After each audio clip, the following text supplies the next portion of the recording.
Class 10th का chapter 6 का जितने इंपॉर्टेंट लगा सकते हो इस क्वेश्चन पे लगा लो। आप किसी से भी सॉल्व नहीं हुआ मतलब क्वेश्चन में जान तो है।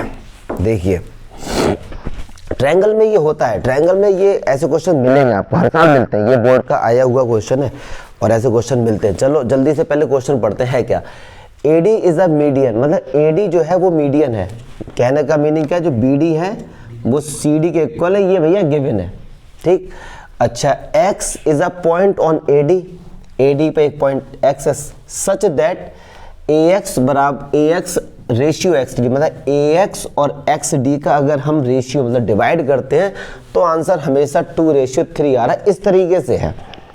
तो आपको प्रूफ करना क्या है कि BX जो है BX ये रहा इज इक्वल्स टू 4 × XY, मतलब XY में अगर 4 का हम मल्टीप्लाई कर दें तब जाके हमको BX मिलेगा। मतलब अगर XY है 2 सेंटीमीटर तो BX है 8 सेंटीमीटर। ऐसा हमको प्रूफ करना है ये। अच्छा प्रॉब्लम आते क्या है चैप्टर 6 में, एज अ स्टूडेंट समझता हूँ इस चीज़ को कि सर करें क्या इसमें। ठीक है, ये इसका मिड पॉइंट दे दिया, चलो बहुत अच्छी बात है। कोई लाइन किसी के पैरेलल नहीं है। अगर कोई लाइन किसी के पैरेलल होती तो हम इस पे थेल्स थ्योरम लगा सकते हैं। चलो अब थेल्स को भूल जाओ। सर कौन से दो ऐसे ट्रायंगल हैं जिनको हम आसानी से सिमिलर दिखा सकते हैं। आप देखो, अगर मैं सोचूं कि इस वाले ट्रायंगल को और इस वाले ट्रायंगल को दिखा दूं, नहीं हो पा रहा है। क्यों एक एंगल आ रहा है X और X, दूसरा एंगल नहीं आ रहा। बड़ी समस्या, यस और नो।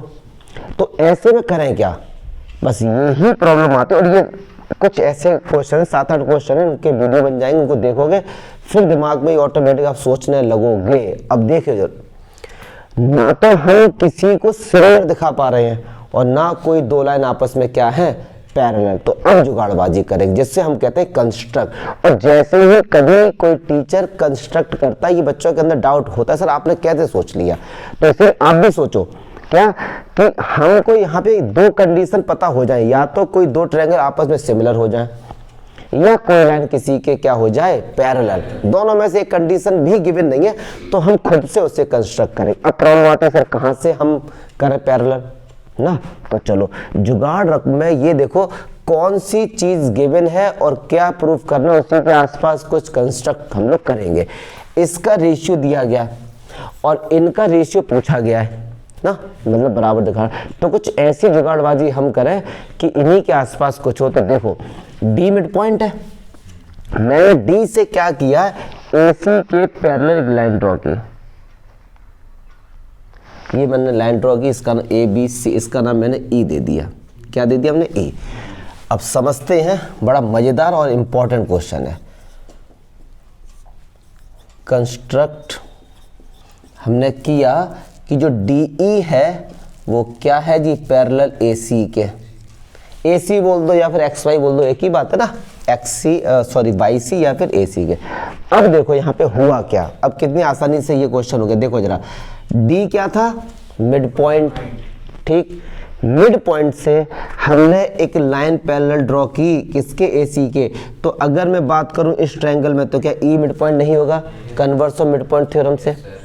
फिर से समझो, अगर कोई हमारे पास ट्रायंगल है, ये इसका मिड पॉइंट है और ये लाइन हमने पहले ड्रॉ की, तो ये वाला भी क्या होगा, मिड पॉइंट होगा। यस और नो। तो ऐसे हम बोल सकते हो, देखने से नहीं लग रहा लेकिन समझो यार ना, E is the mid point, so E also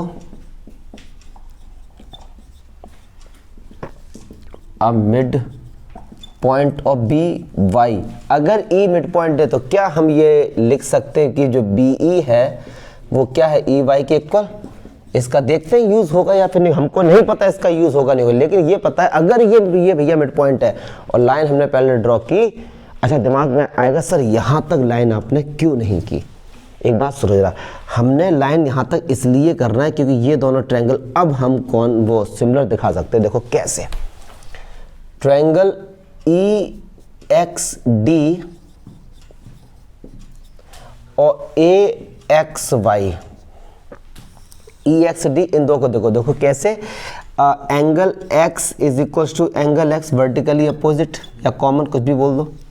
ये दोनों लाइन आपस में क्या है, पैरेलल। तो अल्टरनेट से ये वाला एंगल और ये वाला एंगल इक्वल हो गए अल्टरनेट से। तो ई एक्स डी में एंगल डी और उसमें एंगल ए कैसे इक्वल हो गए, ऑल्टरनेट।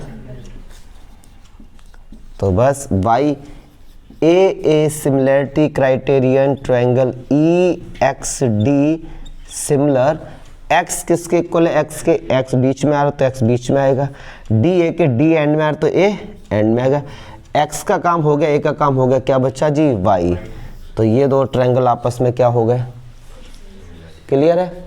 ठीक, अगर दो ट्रायंगल आपस में सिमिलर होते तो उनके साइड के रेशियो आपस में इक्वल होते, तो E X upon Y X X D upon X A बराबर E D upon Y A. अच्छा, हमारे पास कुछ रेशियो भी तो है, A X upon X D, देखो कहीं मिलना है, मिलेगा जरूर, A X upon X D, yes और नो, क्लियर है ना। अब एक बात समझेंगे बात जरा, A X upon X D है, अगर मैं इसको ऐसे लिख दूं, अगर आपको ए एक्स अपॉन एक्स डी कितना है, 2/3, हमारे पास क्या है, एक्स डी अपॉन एक्स, तो अगर मैं ये बोलूं कि एक्स डी अपॉन एक्स से कितना हो जाएगा, एक ही तो बात है ना, ये सुन लो, क्या मैं इसकी जगह ऐसे लिख दूं, ए एक्स अपॉन वाई एक्स बराबर 3/2, इसको दे दो सेकंड, इसको हटा दो, क्लियर है।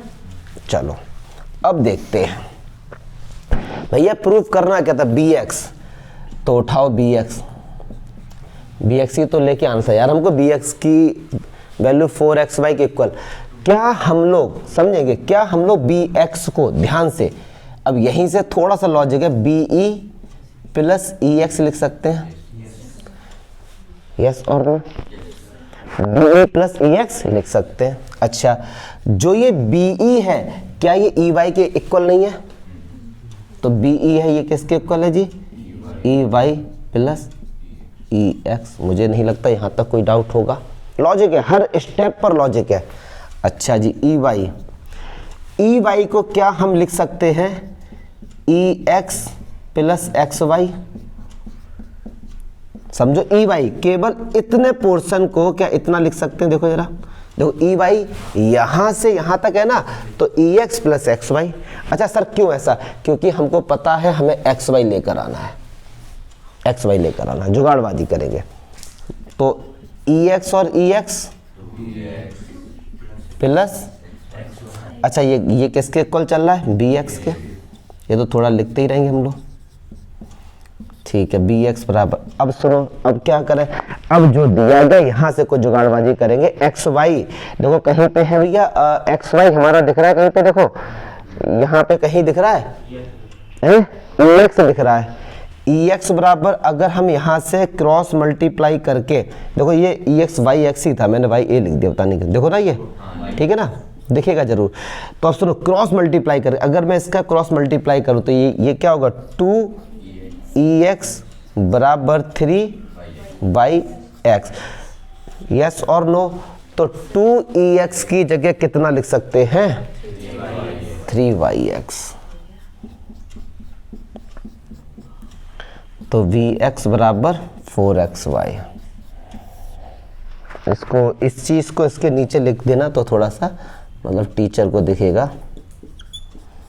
अच्छा, अब एक चीज और सुनो, मैं आपको बताऊं फ्रैंकली, एज अ टीचर बता रहा हूँ ये बात, शायद कुछ टीचर ये बात बोलने में उनको लगता है, फैक्ट ये है, चाहे मैं हो गया या कोई भी टीचर हो गया, पहली बार जब इन क्वेश्चंस को पहली बार, जैसे आपने पहली बार किया, तो अगर बहुत ही कम चांस होता है टीचर से हो पाता है, और अगर हो गया तो वो भी भैया ये चीजें रटता है। चैप्टर 6 में मैं बता रहा हूँ, भले कोई कितना बड़ा खलीफा बन जाए टीचर, कितना बड़ा खलीफा बन जाए, ये सारी बातें उसके अंदर भी प्रैक्टिस से आती है। क्यों, आप लोग इन क्वेश्चंस को देख के घबराओ मत यार, पहली बार हम लोगों से भी नहीं हुआ और ना होता है किसी से, जो अगर दिल से बोले टीचर कोई भी, फिर वो कहीं से हेल्प लेते हैं, फिर लेकिन क्या है ना, पढ़ाते पढ़ाते पढ़ाते प्रैक्टिस हो जाती है, तो उन्हें ये चीज़ें याद हो जाती, ऐसे होगा ऐसे होगा ऐसे होगा। तो आपको टेंशन मत लो कि यार ये बहुत टफ क्वेश्चन, क्योंकि इसमें हर स्टेप पर लॉजिक है, कोई भी स्टेप ऐसा है ही नहीं कि जिसपे लॉजिक ना, छोटा सा सॉल्यूशन है, और ऐसा ही क्वेश्चन बोर्ड में एक दो तुम्हें किसी ना किसी चैप्टर से मिलेगा जिसमें लॉजिक होगा। तो जितने आपको नोट्स दिए उन्हें कर लो और इस क्वेश्चन को कर लो, और ऐसे क्वेश्चंस का तो मैं आपको बता रहा हूं, मैं भी ये चीज अप्लाई करता हूं, आप भी अप्लाई करो। अगर कोई क्वेश्चन लॉजिकल मिला है तो आज समझ आ गया, सही बात है, इस क्वेश्चन पे इतने इंपॉर्टेंट लगा दो और लगभग हर दिन एक एक बार इसको रिवाइज कर लो, ऊपर से देख लो हल्का हल्का, ये दिमाग में सेट हो जाएगा आपके। फिर कोई बच्चा पूछेगा तो तुम ऐसे ऐसे बता दोगे करके, ये नियम है। अगर कोई क्वेश्चन हार्ड है उसका रिवीजन बहुत जल्दी हो, कोई एवरेज है तो उसका 3-4 दिन बाद रिवीजन हो जाए तो ठीक है। ये इंपॉर्टेंट क्वेश्चन है, हर स्टेप पर लॉजिक है, तो इसको काम करो कि जब भी दिन में एक बार इस क्वेश्चन पे नजर रख लो, ठीक है। चलो करो इसे।